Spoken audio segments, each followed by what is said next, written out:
בוקר טוב ליום חמישי, 6/8, כ"ב באב, כאן לב ונשמה. חופש. כמה אנחנו כמהים אליו ומחפשים אותו במקומות רחוקים, ולפעמים שוכחים שהוא מתחיל דווקא בתוכנו.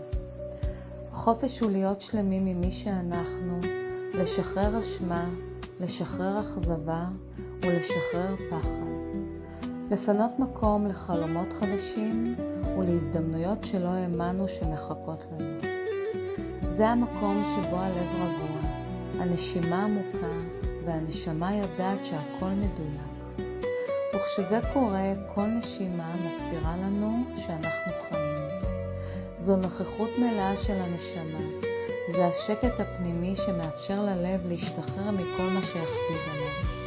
וברגע זה, הנשמה מגלה שהשמיים מעולם לא